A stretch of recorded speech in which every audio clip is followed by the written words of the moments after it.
اعوذ باللہ من الشیطان الرجیم بسم اللہ الرحمن الرحیم۔ خواتین و حضرات السلام علیکم ورحمۃ اللہ وبرکاتہ و مغفرتہ۔ پروگرام احکام شریعت اور فقہ حنفی سے متعلقہ شرعی مسائل کے ساتھ ایک دفعہ پھر آپ کی خدمت میں حاضر ہیں۔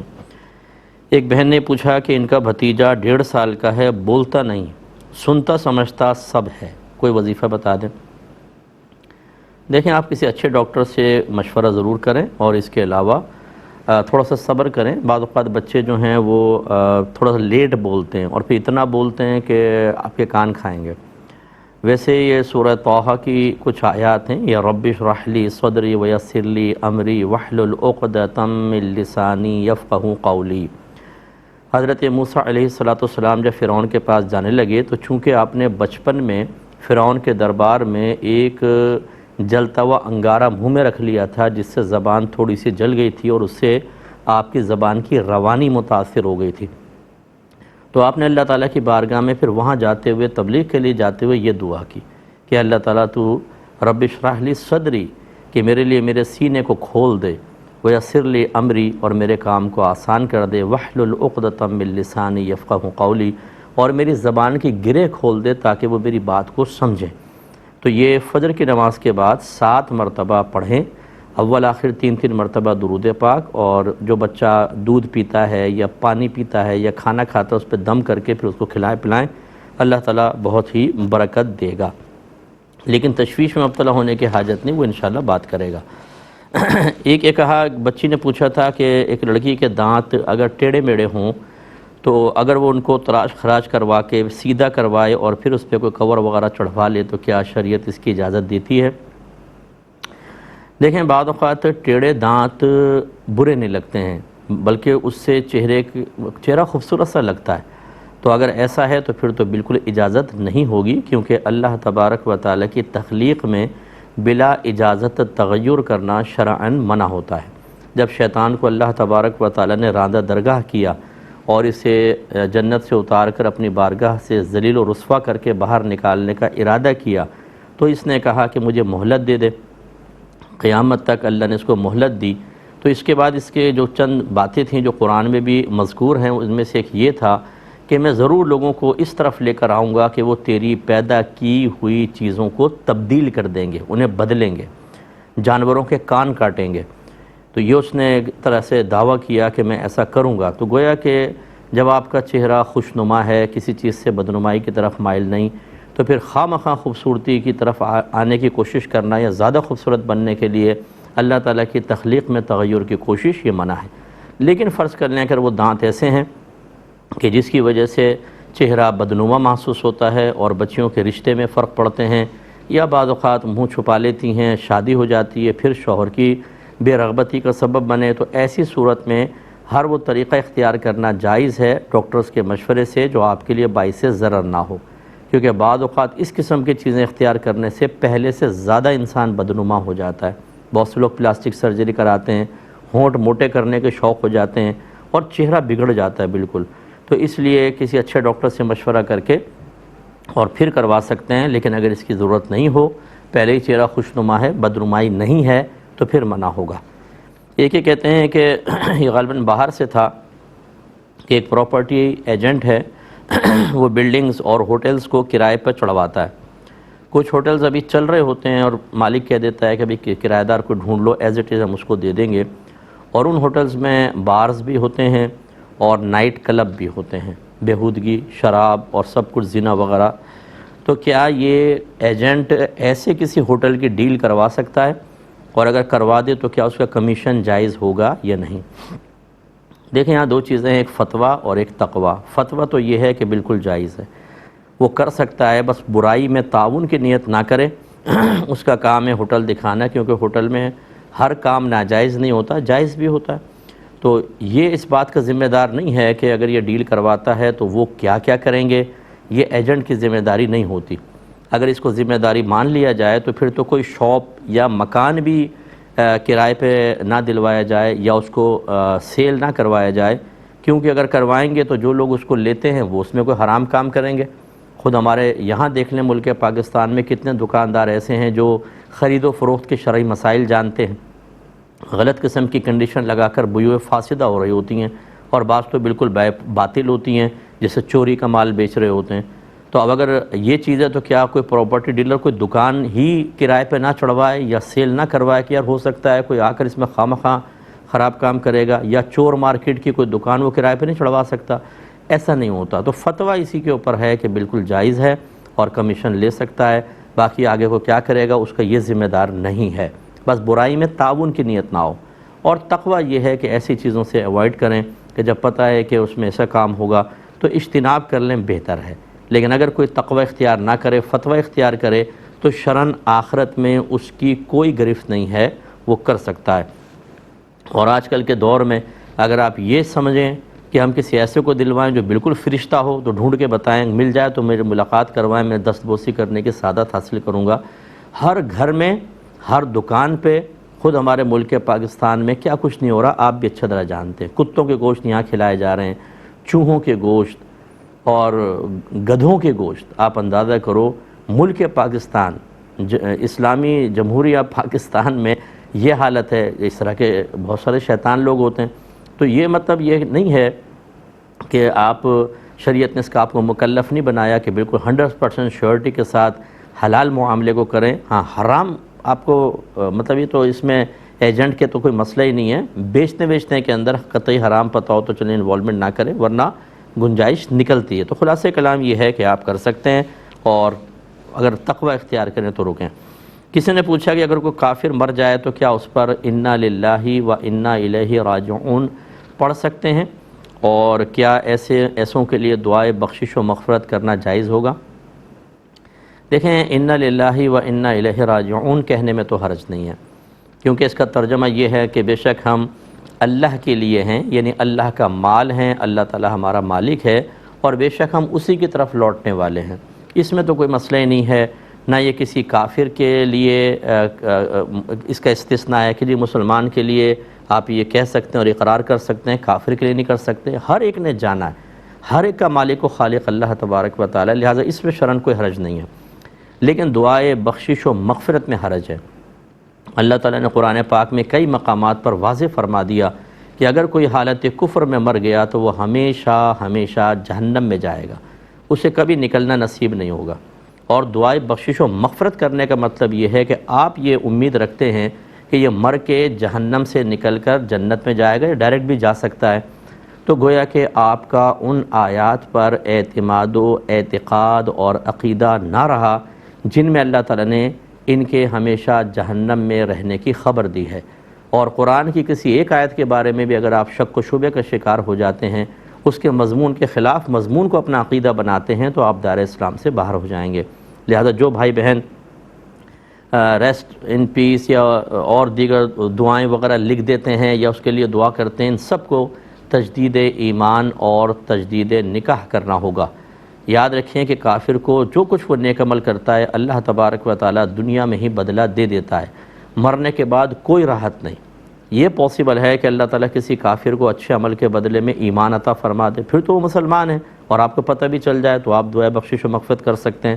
لیکن اگر وہ حالت کفر میں مر گیا تو اب اس کے لیے یہ سوچنا کہ شاید اللہ رحم کر دے گا، سمجھ لیجئے کہ آپ قرآن پاک میں شک کر رہے ہیں اور مسائل پیدا ہوں گے، اس کا خیال رکھیں۔ کسی نے پوچھا کہ کیا ساس داماد کو زکوٰۃ دے سکتی ہے؟ جی بالکل، اگر داماد غیر سید ہوں اور شرعی فقیر بھی ہے، بیچارے کے پاس نہیں ہے، تو بالکل ساس اس کو زکوٰۃ دے سکتی ہے۔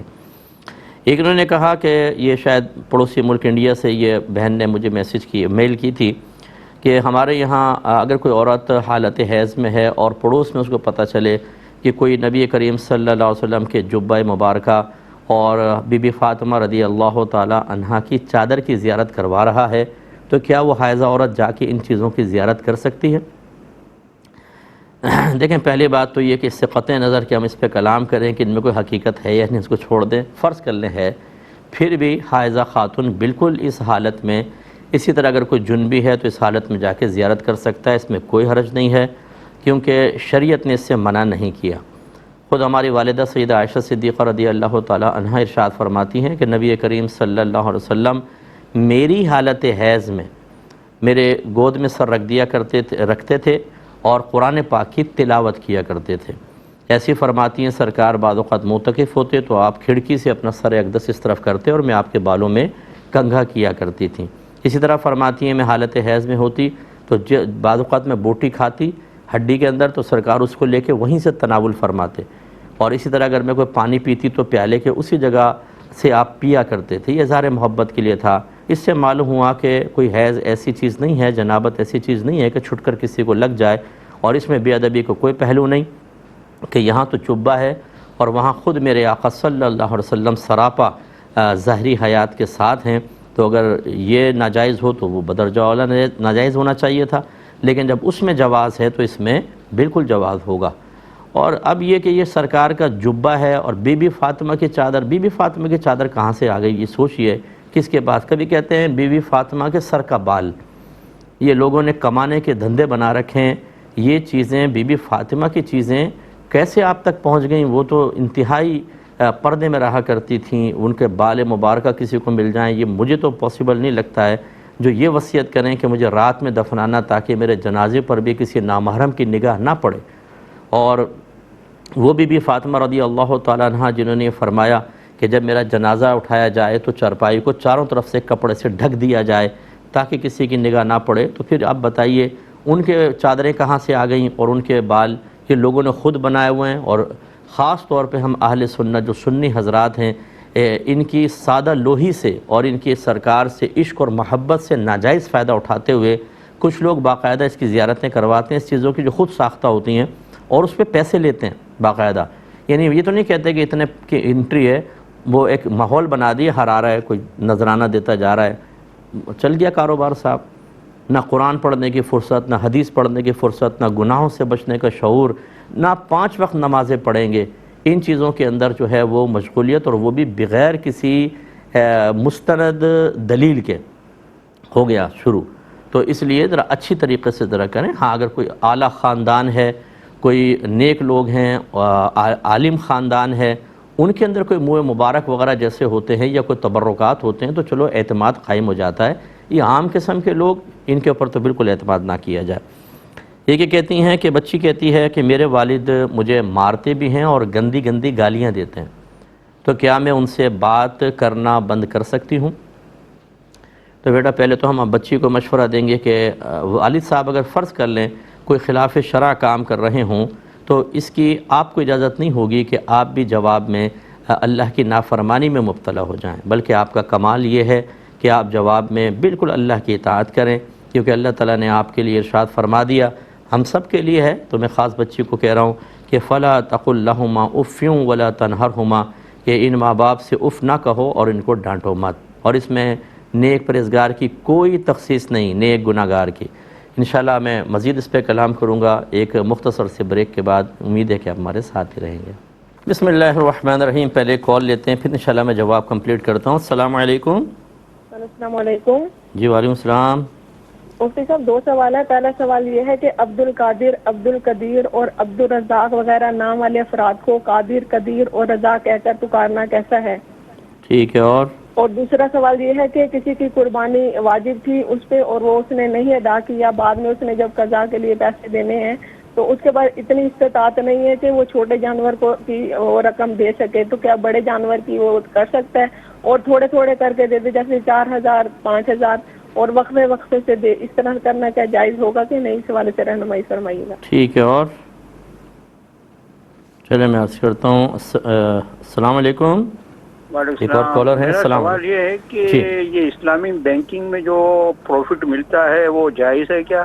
اور دوسرا سوال یہ ہے کہ آج کل عورتیں محرم کے بغیر حج عمرے کے لیے جا رہی ہیں، تو کیا یہ صحیح ہے؟ ٹھیک ہے۔ اور میں عرض کرتا ہوں انشاءاللہ۔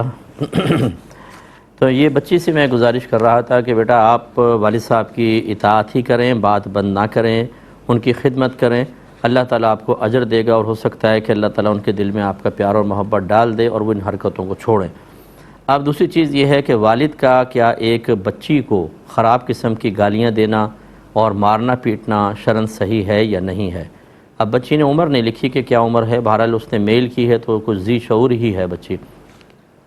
مسئلہ یہ ہے کہ دیکھیں پہلی بات تو ہم بچی سے کہتے ہیں کہ ان اسباب پہ غور کریں کہ کیا آپ کوئی خرابی غلطی تو نہیں کر رہی جس کی بنا پہ وہ طیش میں آ کے ایسا کرتے ہیں. اگرچہ میں پھر بھی ان کو صحیح نہیں کہوں گا، لیکن پھر بھی اپنی ان غلطیوں کو دیکھیں، ان کو ختم کریں. اور والد کے لیے میں تو بیٹوں کے لیے بھی یہ کہوں گا کہ مارنا پیٹنا یہ صحیح نہیں ہوتا. پیار سے محبت سے آپ ان کو دین سکھائیں، ان کو ادب و احترام سکھائیں. لیکن مسئلہ یہ ہوتا ہے کہ ہمارے ہاں بڑی معذرت کے ساتھ میں یہ بات کہہ رہا ہوں کہ ہمیں اپنے بچوں کی شادی کا بڑا شوق ہوتا ہے. بھئی جوان ہو گیا اب شادی کرو اس کی فوراً. پہلے یہ تو دیکھ لیں کیا وہ ایک اچھا باپ بن سکتا ہے، کیا وہ ایک اچھا شوہر بن سکتا ہے، کیا اس نے وہ دینی تربیت حاصل کر لی ہے کہ اب مجھے اپنی بیوی کو کس طرح شرعی تقاضوں کے مطابق لے کر چلنا ہے اور اپنی اولاد کو کیسے لے کے چلنا ہے. وہ چھوڑو جی، اس کو چھوڑیں. یہ دیکھیں لڑکی کیسی ہے، گھر کیسا ہے، لڑکا کتنا کماتا ہے کیا نہیں ہے، شادی کر دیتے ہیں. پھر یہ خرابیاں پیدا ہوتی ہیں جنہیں پتہ ہی نہیں ہوتا کہ اولاد کے ساتھ رویہ کیسا رکھنا ہے، بیوی کے ساتھ کیسا رکھنا ہے، کیا کیا شرعی اور اخلاقی ذمہ داریاں گھر کے سرپرست پر ہیں. اپنی بیوی اور بچوں کے حوالے سے کچھ نہیں پتہ، چل رہا صاحب گھر کا نظام. تو اب یہ جو والد صاحب ہیں اگر کاش مجھے سن رہے ہوں کہ اپنی بچیوں کو گالیاں بکنا اور مارنا پیٹنا، یہ تو لڑکوں کو منع ہوتا ہے کہ شرعاً چاہے جائے کہ آپ بچی کے اوپر ہاتھ اٹھائیں، یہ بالکل غلط طریقہ کار ہے. اور میں یہ لفظ استعمال کرنے پہ مجبور ہوں کہ یہ خاندانی جہالت کے نتیجے ہوتے ہیں. وہ اپنے بڑوں کو دیکھتے ہیں کہ بیٹیوں کو پیٹ رہے ہیں، بیٹیوں کو مار رہے ہیں، یہی وائرس آگے منتقل ہوتا ہے. اس لیے میں دیکھنے والوں سے گزارش کرتا ہوں خدا را آپ اس روش کو چینج کریں. اگر آپ کے خاندان میں مار پیٹ گالی گلوچ چلتی ہے تو خدا را اپنی فیملی کو اس سے محفوظ کریں اور آئندہ آنے والوں کے لیے ایک اچھی مثال قائم کریں. ان بےہودگیوں کو آگے منتقل نہ کریں جو آپ کے خاندان میں پہلے سے قائم ہیں اور غیر شرعی ہیں، جس کی بنا پر خاندان کے سارے بڑے میدان محشر میں کھڑے کیے جائیں گے اور ان سے حساب و کتاب لیا جائے گا. امید ہے کہ آپ تھوڑی بہت میری بات سمجھے ہوں گے. کالر ہمارے ساتھ ہیں. السلام علیکم. وعلیکم السلام. جی میں سوال پوچھنا ہے. جی بولیے. جی پرانی باتیں 5-6 سال ہو گئے ہیں کہ طلاق کا مطالبہ فون پہ ہو رہا تھا شوہر سے، لیکن جملے یاد نہیں ہیں کہ کنایا سے تھے یا شریف. دیکھیں بہن جب پھر الفاظ یاد کیجیے، ایسے میں نہیں بتا سکتا ہوں. یہ طلاق کا مسئلہ ہے، آپ یاد کریں پہلے پھر ہمیں دوبارہ کال کیجیے گا، بلکہ آپ اس پہ فتویٰ لیں. ٹھیک ہے، اس طرح ہم جواب نہیں دے سکتے. میں بڑی معذرت چاہتا ہوں آپ کی، میں بات کاٹ رہا ہوں. الفاظ یاد رکھا کریں. 5 سال پہلے کی بات ہے، الفاظ کیوں نہیں یاد رکھے تھے؟ آپ کیسے اس پہ فیصلہ ہو سکتا ہے؟ یہ تو بہت خطرناک. اور کنایا کے الفاظ جس سے فوراً نکاح بریک ہو جاتا ہے اور پھر دوبارہ ساتھ رہنا گناہ ہو جاتا ہے. بغیر نکاح کے ساتھ رہ ہی نہیں سکتے ہیں، تو اس میں اتنا ڈیلے اور پھر وہ یاد بھی نہ ہو. یہ یادداشت کے بغیر والے مسئلے جو ہیں آپ اس کو لکھ کے میرا نمبر لے لیں اور مجھے کانٹیکٹ کر لیں، میں آپ کو اس کا باقاعدہ حل بتاؤں گا انشاءاللہ. ابھی کچھ لے لیتے ہیں. بچی کہتی ہے کہ یہ عبدالقادر، عبدالقدیر، عبدالرزاق نام رکھتے ہیں، لیکن جب پکارتے ہیں تو قادر، قدیر اور رزاق وغیرہ کہہ دیتے ہیں. کیا حکم شرع ہوگا؟ دیکھیں ہمارے عرف میں چونکہ بہت زیادہ جاری و ساری ہے، اس میں عموم بلوہ آپ کہہ لیجئے، تو نام تو یہی رکھنے چاہیے عبد کے ساتھ. لیکن کبھی کبھار جیسے لوگ پکارنے میں کہہ دیتے ہیں تو ہم یہ نہیں کہیں گے کہ وہ گناہ گار ہیں، کیونکہ کوئی بھی وہ مفہوم جو خاص اللہ تبارک و تعالیٰ کے لیے ہے، یعنی ان الفاظ کے جو معنی خاص اللہ تعالیٰ کی ذات کے ساتھ خاص ہیں، وہی بعین ہی مخلوق کے لیے ثابت کر رہے ہوں، یہ تو کوئی تصور ہی نہیں کر سکتا. بعض کو تو مطلب بھی نہیں پتہ ہوگا، آپ پوچھ کے دیکھیں کہ رزاق کسے کہتے ہیں تو شاید اس کو مطلب بھی نہ آتا ہو. لیکن بہرحال بہتر تو یہی ہے، سب سے افضل اور اعلیٰ یہ ہے کہ عبدالرزاق، عبدالقدیر، عبدالقادر کہا جائے. لیکن اگر کوئی عبد ہٹا کے کہہ دے تو ہم گناہ گار تو نہیں کہیں گے، لیکن بہرحال غیر مناسب ہے، کیونکہ اس کا قصد و ارادہ معاذ اللہ ان صفات کو بعین ہی کسی مخلوق میں ثابت کرنے کا نہیں ہے. یہ بہن کہتی ہیں کسی پہ قربانی واجب ہو گئی لیکن نہ کر سکا، تو یہ سب شرعی طریقہ ہے کہ اب آپ قربانی کی قضا قربانی کے ذریعے نہیں کر سکتے، بلکہ اتنا پیسہ صدقہ کرنا ہوگا. تو یہ کہتی ہیں کہ اگر کسی کے بکرا صدقہ کرنے کی استطاعت نہ ہو تو کیا وہ گائے کا ایک حصے کا پیسہ دے سکتے ہیں؟ دیکھیں اس میں علماء کا اختلاف ہے. بعض کہتے ہیں کہ نہیں بکری ہی ہونی چاہیے، لیکن ہم اس پہ فتویٰ دینا پسند کرتے ہیں کہ خود نبی کریم صلی اللہ علیہ وسلم نے جب گائے کے ایک حصے کو ایک بکری کے برابر قرار دیا ہے تو پھر اس گائے کا ایک حصہ ٹھیک ہے برابر ہے، تو پھر گائے کے حصے کی قیمت بھی آپ دے سکتے ہیں. اور اسی طریقے سے آپ نے پوچھا کہ ایک ساتھ دینا ہوگا، تو ایک ساتھ دیں، کیونکہ یہ بہرحال پوری جب آپ قربانی کرتے ہیں تو ایسا نہیں کہ ٹانگ پہلے کاٹ دیں اور ہاتھ پہلے کاٹ کے پھر 2 مہینے بعد ایسا کریں، ایسا نہیں ہوتا، ایک ساتھ ہی ہوتا ہے. اس لیے جمع کرتے رہیں اور ایک ساتھ ہی ادا کیے جائیں. ایک کالر ہمارے ساتھ ہیں. السلام علیکم. جی وعلیکم السلام مفتی صاحب، میں جی قطر میں رہتا ہوں مفتی صاحب. میرا سوال یہ ہے، یہاں پر جو ہے نا 92.5% سلور کی چاندی کی انگوٹھی ملتی ہے، تو وہ انگوٹھی پہننے کا کیا حکم ہوگا؟ چلو اور جی جی جی میں عرض کرتا ہوں. السلام علیکم. وعلیکم السلام. جی مفتی صاحب میرا یہ سوال ہے کہ میرے والد صاحب نا مطلب حلال نہیں کماتے، حرام کماتے ہیں، اور ان کے نا ان کا جو ہمیں وہ خرچہ دیتے ہیں ہمارے گھر کے چلانے کے لیے، وہ ہمارا لے کے کھانا میری امی کا لے کے کھانا جائز ہے؟ وہ ہمارے گھر بھی کبھی کبھی آتے ہیں، مطلب ڈیلی. ٹھیک ہے میں بتاتا ہوں انشاءاللہ. ایک یہ پوچھا تھا کہ اسلامک بینکنگ کے اندر جو پیسہ انویسٹ کیا جاتا ہے اور اس کا پروفٹ ملتا ہے وہ شرعاً جائز ہے کہ نہیں. تو یہ بالکل جائز ہے، کیونکہ ہر اسلامک بینک کے اندر یہ لازم ہے کہ ایک شرعی ایڈوائزر ہوتے ہیں، یعنی شرعی رہنمائی کرنے والے ہوتے ہیں، اور وہ مفتی صاحب ہوتے ہیں. اور وہ جو آپ پیسہ سیونگ اکاؤنٹ میں رکھواتے بھی ہیں اسلامک بینکنگ میں، وہ اس کو انویسٹ کرتے ہیں باقاعدہ کسی جگہ پر، اور پھر اس سے جو پروفٹ ہوتا ہے وہ دیا جاتا ہے. یہی ہمارا حسن ظن ہے، اور اسی بنیاد پر یہ کہا جاتا ہے کہ ٹھیک ہے آپ اسلامک بینکنگ کے اندر انویسٹمنٹ کر سکتے ہیں اسلامک بینک میں، اور انشاءاللہ اس کا پروفٹ طیب اور حلال ہوگا. ایک یہ پوچھا کہ آج کل عورتیں بغیر محرم کے حج اور عمرے کر رہی ہیں، کیا حکم شرع ہوگا؟ دیکھیں، اگر کوئی خاتون ایسی ہیں جو بہت ہی زیادہ بوڑھی ہو چکی ہیں، غیر جاذب نظر ہوں، جیسے 70 سال کی سے ابو، ان کے لیے گنجائش ہو سکتی ہے کہ اگر کوئی نامحرم سنبھالنے والے ہوں تو وہ جا سکتی ہیں، کیونکہ ان کے لیے شرعی احکام میں تخفیف ہو جاتی ہے. لیکن اس سے کم کی جو عورتیں ہیں، مطلب خاص طور پہ جس سے آپ کہہ رہے ہیں آج کل 45 سال 35 سال کی عورتیں وہ جا رہی ہیں، یہ شرعاً بالکل جائز نہیں ہے. علماء نے واضح طور پہ لکھا کہ ایسی عورت اگر بغیر محرم کے چلے گی، ایک ایک قدم پر گناہ لکھا جائے گا. یہ بعض اوقات جو مطلب کاروان والے ہوتے ہیں، بعض وہ کسی کو بھی کسی کا محرم بنا کے بھیج دیتے ہیں، اور وہ اپنے پیسے کھڑے کرنے کے چکر میں ہوتے ہیں. یہ بالکل شرعاً جائز نہیں ہے. ہماری بہنیں ایسا ہرگز نہ کریں. آپ جا رہی ہیں اللہ کی رحمت حاصل کرنے کے لیے، آپ چاہتی ہیں کہ سابقہ گناہ سب مٹ جائیں، اور واپس آئیں گی تو اتنے سارے گناہ نامہ اعمال میں ہوں گے، اللہ کی رحمت سے اتنی آپ دور ہوں گی کہ آخرت میں حساب دینا مشکل ہو جائے گا. تو کیا فائدہ پھر؟ اس لیے ایسا نہ کریں. ایک کالر ہمارے ساتھ ہیں. السلام علیکم. السلام علیکم. وعلیکم السلام. جی بہن.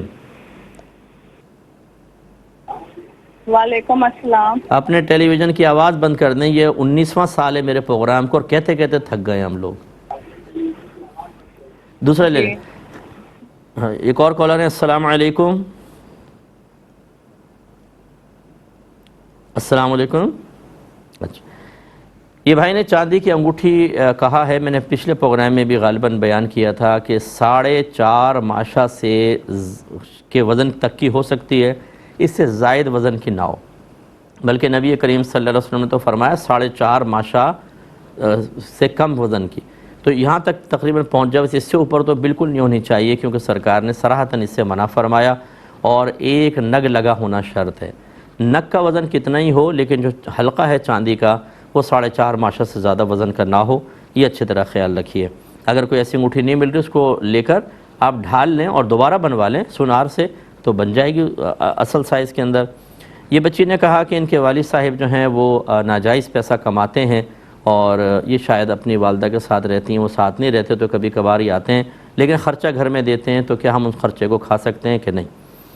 دیکھیں، اگر بڑا کوئی اس طریقے سے حرام کمائی کر رہا ہو، اور جو گھر پہ بیوی بچے ہیں ان کے پاس اپنا کوئی ذریعہ آمدنی یعنی حلال ذریعہ آمدنی نہ ہو، تو وہ بالکل اس کو استعمال کر سکتے ہیں. ان کی آخرت میں شرعاً کوئی گرفت نہیں ہے. کمانے والے کی ہے، وہ اس کو دے رہا ہے، اس کا دینا لینا حرام مال کا آگے یہ بھی وہی قابل گرفت ہیں. آپ کے لیے کوئی گرفت نہیں ہے، آپ بلا کراہت اس کو استعمال کر سکتے ہیں. ایک اور کالر ہیں. السلام علیکم. السلام علیکم. شاید لائن ڈراپ ہو گئی ہے. ایک یہ پوچھا تھا کہ ہم خواتین کچن میں ہوتی ہیں اور کافی دیر تک کام کر رہی ہوتی ہیں، اکثر بے وضو ہوتی ہیں، اور ہم سر سے دوپٹہ اتار کے کام کر رہی ہوتی ہیں کیونکہ جلنے وغیرہ کا اندیشہ ہوتا ہے. تو کیا ہم اس طرح سر برہنہ کر کے اور وضو بھی نہ ہو تو کیا ہم درود پاک پڑھ سکتی ہیں یا نہیں؟ تو بہن بالکل پڑھ سکتی ہیں. اچھا تو یہی تھا کہ آپ سر ڈھک کے پڑھتیں اور آرام سے بیٹھ کے پڑھتیں اور باوضو پڑھتیں، یہ بہت ہی افضل صورتیں ہیں۔ لیکن بالکل جائز ہے کہ آپ بے وضو ہوں، آپ نے اپنا سر کھلا ہوا ہے اور وہ بھی شرعی عذر کی وجہ سے آپ درود پاک پڑھتے رہیں، اس میں شرعاً کوئی حرج نہیں ہے۔ یہ کہتی ہیں کہ کیا درود پاک پڑھ کر رحمت کونین صلی اللہ علیہ وسلم کو بخشوانا لازم ہے یا خود بخود آپ کی بارگاہ میں پہنچ جاتا ہے؟ دیکھیں، سب سے پہلے آپ درود کی وضاحت تو سمجھیں، درود کی حقیقت تو سمجھیں۔ درود پاک ہوتا ہے نبی کریم صلی اللہ علیہ وسلم کے لیے رحمت کی دعا کرنا۔ درود کا مطلب یہ ہے، اور سلام کا مطلب سلامتی کی دعا کرنا۔ صلی اللہ علیہ وسلم کا مطلب ہوگا کہ اے اللہ تعالیٰ ان نبی کریم صلی اللہ علیہ وسلم پر رحمت اور سلامتی نازل فرما۔ تو اس میں بخشوانے کا مطلب تو دعا ہے۔ اور یاد رکھیں کہ اگر آپ یہ سمجھتے ہیں کہ یہ پوچھنا چاہ رہی ہیں کہ چلے درود پاک پڑھا، اس پہ ثواب ملا، کیا وہ ثواب ہم بخشیں؟ تو یہ کہنے کی آپ کو ضرورت نہیں ہے، دل میں نیت کر لیں کافی ہیں، اور آپ کے درود پاک یہ کہنے کی بھی حاجت نہیں ہے کہ اللہ تعالیٰ اس کو بارگاہ سرکار میں پہنچا دے، بلکہ جیسے ہی یہ درود آپ کی زبان سے نکلتا ہے نبی کریم صلی اللہ علیہ وسلم کی بارگاہ میں فرشتوں کے ذریعے پہنچا دیا جاتا ہے، اور بعض روایات کے مطابق نبی کریم کا خود سننا بھی ثابت ہے۔ اور نہ صرف پہنچایا جاتا ہے بلکہ آپ کا نام اور آپ کے والد کا نام ذکر کیا جاتا ہے کہ فلانا بنت فلانے یا فلان بن فلاں نے آپ کی بارگاہ میں بھیجا ہے۔ بڑی افضل چیز ہے، ضرور اس پہ استقامت حاصل کر کے رکھیں۔ ایک کالر ہے ہمارے ساتھ، السلام علیکم۔ السلام علیکم۔ وعلیکم السلام۔ سوال ہے کہ میرے بہن بھائی ایک ہفتے کے عمرے پہ جا رہے ہیں، کہ تو ان کی نمازیں ہو جائیں گی پوری؟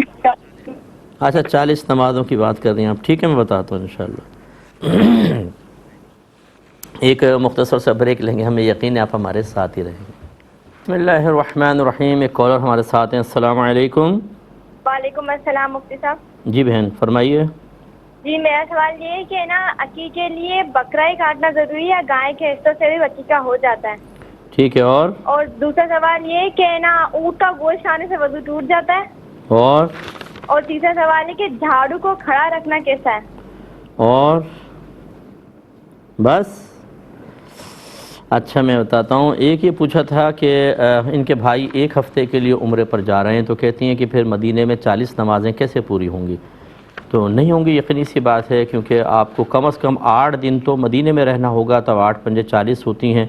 لیکن یہ یاد رکھیں کہ یہ ایک فضیلت ہے، کوئی فرضیہ واجب نہیں ہے، لہذا اگر وہ کم دنوں کے لیے جا رہے ہیں تو کوئی بات نہیں، وہ جائیں، اور جتنے میں تو کہتا ہوں مدینے میں سرکار اپنی بارگاہ میں 1 منٹ کے لیے بھی بلا لیں، یہ ان کا بہت بڑا کرم ہے۔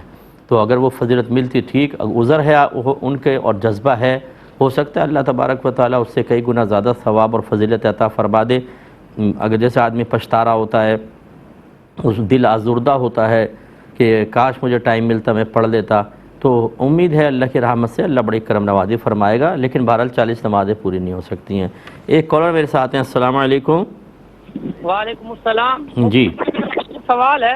جی اصل میری ایک گائے تھی، قربانی میں 7 حصے تھے، تو وہ بیمار ہو گئی قربانی میں نا، یہ بیماری آ گئی تھی جیسے پھوڑے وغیرہ۔ جی اچھا، اور اس میں نا اب وہ ٹھیک ہو گئی ہے، ہم نے اس کا علاج کیا، اس کو پیسے لگائے، کیونکہ قربانی تو ہمارے پہ فرض تھی۔ اب وہ ٹھیک ہو گئی ہے، کیا ہم اس کو قربان کر سکتے ہیں یا اس کو بیچ کر صدقہ خیرات 7 حصوں میں تقسیم کر دیتے ہیں؟ اس وقت کیا ہوا، آپ نے دوسرا جانور ذبح کر دیا تھا؟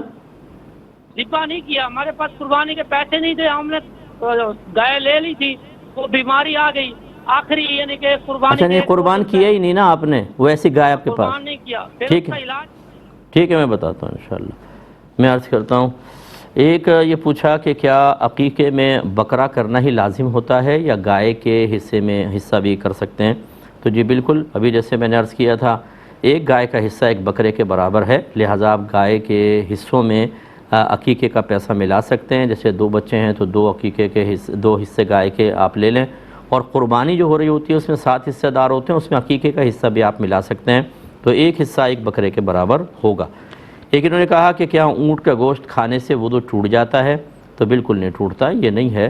ہاں، نبی کریم صلی اللہ علیہ وسلم نے اونٹ کا گوشت کھانے پر بعض اوقات وضو کرنے کا حکم دیا، اور اس کی وجہ علماء نے یہ بیان کی کہ اس کا گوشت ثقیل ہوتا ہے، بھاری ہوتا ہے، تو اس وجہ سے وضو کرنے کا حکم دیا تاکہ اس کی ثقالت، بوجھ، بھاری پن ہلکا ہو جائے، کم ہو جائے۔ ورنہ مصنف ابن ابی شیبہ میں آپ دیکھیے حضرت عمر فاروق، حضرت علی، حضرت ابن عمر رضی اللہ تعالی عنہم، ان کا عمل لکھا ہے کہ یہ اونٹ کا گوشت تناول فرماتے اور بعد میں وضو نہیں کیا کرتے تھے، تو اس لیے اس میں کوئی مسئلہ نہیں ہے۔ ایک ہی بچے نے کہا کہ جھاڑو کھڑی کرنا کیسا ہے؟ کوئی حرج نہیں ہے، یہ ہم نے کیا ہوا، جھاڑو لٹا کے رکھو، جھاڑو کھڑی کر کے رکھو، اور یہ مسئلہ اور وہ مسئلہ، اس میں کوئی حرج نہیں ہے، آپ لٹا کے رکھیں یا کھڑی کر کے رکھیں، شریعت نے اس کے بارے میں کوئی ممانعت نہیں فرمائی۔ ایک کہتے ہیں کہ انہوں نے گائے خریدی تھی، قربانی کہتے ہیں واجب نہیں تھی، ہم نے گائے لیکن لے لی، وہ بیمار ہو گئی اور ہم قربانی نہ کر سکے، اور اب وہ ٹھیک ہو گئی ہے تو کیا کریں، اس کو بیچ دیں یا اسی کی قربانی کریں؟ دیکھیں، آپ نے کہا قربانی واجب نہیں تھی اور گائے لی تھی، اب یہ دیکھا جائے گا کہ آپ شرعی فقیر تھے یا نہیں تھے۔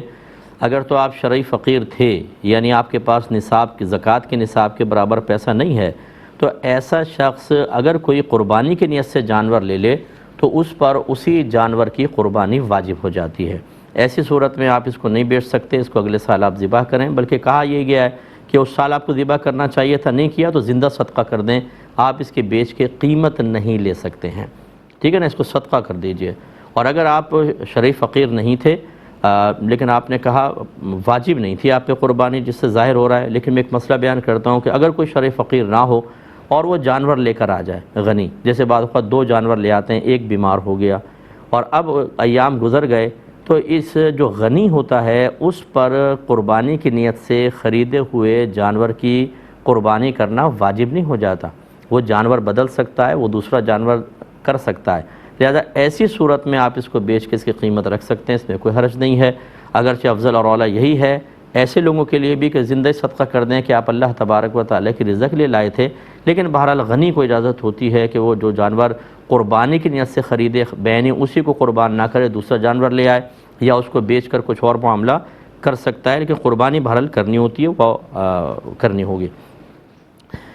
کچھ کویسچنز پہلے کے بھی ہیں، ان پہ میں ذرا کلام کرتا ہوں۔ ایک بہن نے فرمایا کہ ہم عورتیں اجتماعات میں جاتی ہیں تو وہاں آخر میں دعا ہوتی ہے اور نبی کریم صلی اللہ علیہ وسلم پہ صلاۃ و سلام پڑھا جاتا ہے، تو کیا ہم گھر میں بھی 5 نمازوں کے بعد صلاۃ و سلام پڑھنا ہم پر لازم ہوگا؟ تو بہن ایسا نہیں ہے، نہ ان محافل کے اندر کوئی صلاۃ و سلام پڑھنا لازم ہے۔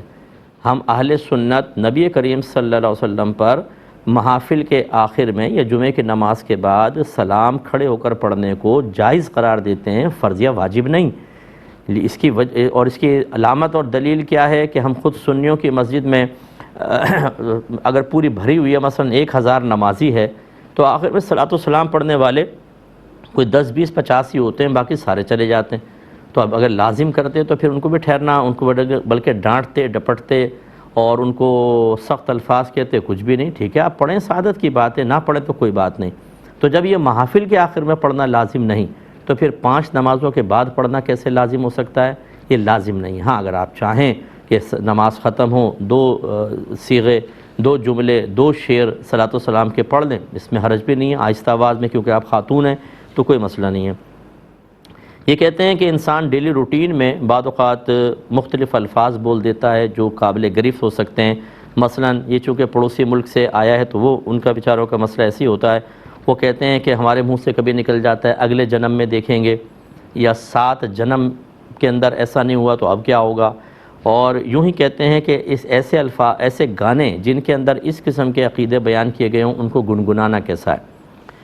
دیکھیں ایک تو محاورتاً کہتے ہیں کہ بھائی 7 جنم بھی ایسا نہیں ہو سکتا، یہ وہیں کے محاورے ہیں، ہونا نہیں چاہیے، کیونکہ جب آپ یہ محاورہ پیش کرتے ہیں تو ہمارے بچے سمجھیں گے شاید 7 جنم ہوں گے اس اعتبار سے، لیکن اگر کسی کا عقیدہ نہیں ہے اور وہ 7 جنم سے مراد بہت طویل وقت لیتا ہے تو مجازن لے سکتا ہے، اس پر تو سخت حکم نہیں ہوگا۔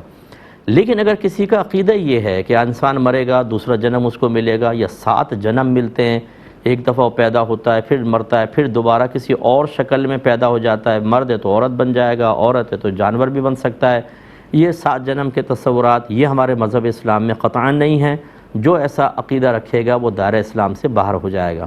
لہٰذا اپنی گفتگو میں کوشش کیجئے کہ اپنے مذہب کی باتیں کریں اور ایسے مطلب احتساب کریں کہ کوئی ایسا تو ہم لفظ استعمال نہیں کر رہے جو ہمارے عقیدہ اسلام کے خلاف ہے، کیونکہ اس میں آپ کے لیے بڑی گرفت کا پہلو ہے۔